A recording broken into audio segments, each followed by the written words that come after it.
सुप्रभात। बाबा कहते हैं, मेरे प्यारे बच्चे, लोगों के बारे में कब तक तुम सोचते रहोगे? और अभी तक तुमने सोचा तो क्या मिला?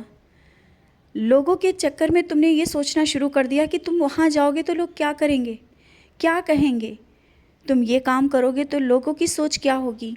और यही सब सोच करके तुम आज इतने दिनों से चुपचाप बैठ जाते हो। हर एक मन में विचार आता है और लोगों की सोच को लेकर के, लोगों की बातों को लेकर के अभी तक तुमने बहुत कुछ खो भी दिया है, समय को खोया है। अब तुमसे मैं कहता हूँ, कब तक सोचते रहोगे लोगों के बारे में? लोगों का काम है कहना, ये तुम अच्छे से जानते हो और हर बात को समझते भी हो। क्या मिला उन लोगों से जिनके बारे में तुम सोचते हो कि लोग क्या कहेंगे? और उन्हीं लोगों के चक्कर में तुमने अभी तक के जो मौके मिले हैं वो भी गंवा दिए। अपने समय की कीमत को समझो और अब आगे बढ़ो। कुछ नहीं मिलने वाला है। उन लोगों ने तुम्हें पीछे ही किया है और जब तक तुम उन्हीं के बारे में सोचते रहोगे, जो आगे मैं दे रहा हूँ, तुम वो नहीं समझ पाओगे कि क्यों ये तुमसे मैं सब कार्य करा रहा हूँ। आज वो लोग तो तुम्हारी पूजा का भी मजाक बनाते हैं, तो तुम क्या पूजा बंद कर दोगे? वो तो मेरा भी मजाक करते हैं, तो क्या तुम मेरे करीब आना छोड़ दोगे? नहीं ना। तो इसी तरह से जो तुम्हारे कार्य तुम्हारे सामने दिख रहे हैं, कुछ ऐसे कार्य मैं दे रहा हूँ और वो सामने दिखते चले आ रहे हैं, वो अपने कार्य करो। काम कोई छोटा या बड़ा नहीं होता। कब काम हो जो तुमने छोटा शुरू किया हो और वो कब बड़ा हो जाए, ये समय को भी नहीं बदला जा सकता है। समय कब बदल जाता है, समझ रहे हो ना? जो तुम काम सोच रहे हो कि छोटा है, लोगों की सोच क्या होगी तुम्हारे प्रति, तो छोटा ही सही, शुरुआत तो करो। वो कब बड़ा हो जाएगा तुम्हें पता नहीं चलेगा।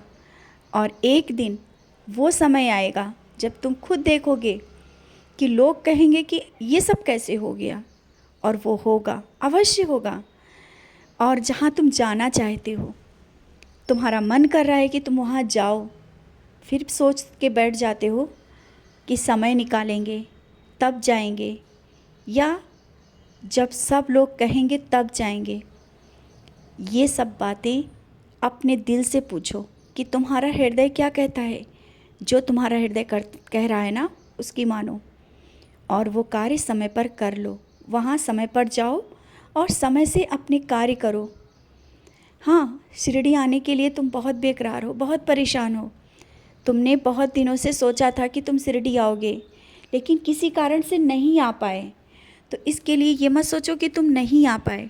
कुछ कार्य ज़रूरी होते हैं, उन्हें भी करना है, और वो कार्य पूर्ण होते ही तुम शिरडी भी आ जाओगे। मैं नहीं चाहता हूँ कि तुम किसी अपने कार्य से दूर होकर के तुम मेरे पास आओ। और अपनी जिम्मेदारियों को निभाते हुए जब तुम मेरे पास आते हो ना, मुझे अच्छा लगता है। तो तुम्हारी कुछ जिम्मेदारियां हैं और उन्हें निभा लो। कुछ जो तुमने मुझसे बोला था ना, वो सब कार्य पूर्ण होने के बाद तुम जल्दी ही शिरडी आओगे। ऐसा नहीं कि मैं तुम्हारे बारे में सोच नहीं रहा हूँ, भले ही तुम दूर हो। जिस तारीख पे तुम आना चाहते थे ना, उसी दिन मैं तुम्हें वहाँ आकर के दर्शन दे दूँगा। तुम क्यों चिंता करते हो? मैं तुमसे दूर नहीं हूँ। हाँ, शिरडी में तुम्हारे एक अलग भाव होते हैं, वो जानता हूँ।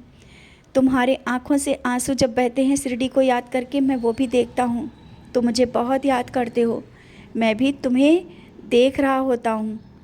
अपने घर में ही शिरडी को महसूस करो, आंखें बंद करो और मेरा ध्यान करो। मैं तुम्हें वहीं पर दर्शन दे दूँगा।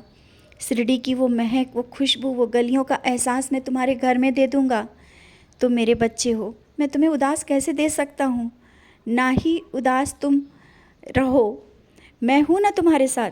हर एक पल में वो एहसास दूँगा और जल्दी ही तुम आ जाओगे शिरडी।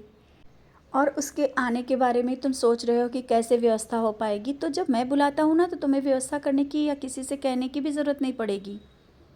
सब कुछ मैं इंतज़ाम कर दूँगा और मैं देख रहा हूँ। तुम इसके बारे में मत सोचो, समझ रहे हो ना? अपने कार्य करो और अपने लक्ष्य को प्राप्त करो। कुछ काम छोटा सा ही सही शुरू करना चाहते हो ना, शुरुआत करो। तुम जब काम को शुरुआत करोगे ना, उस पल से ही सही तुम स्वयं देखोगे कि धीरे धीरे काम में बढ़ोतरी हो रही है और धीरे धीरे वो काम बड़ा हो जाएगा। समझ गए? अपने कार्य को सुचारू रूप से प्रारंभ करो।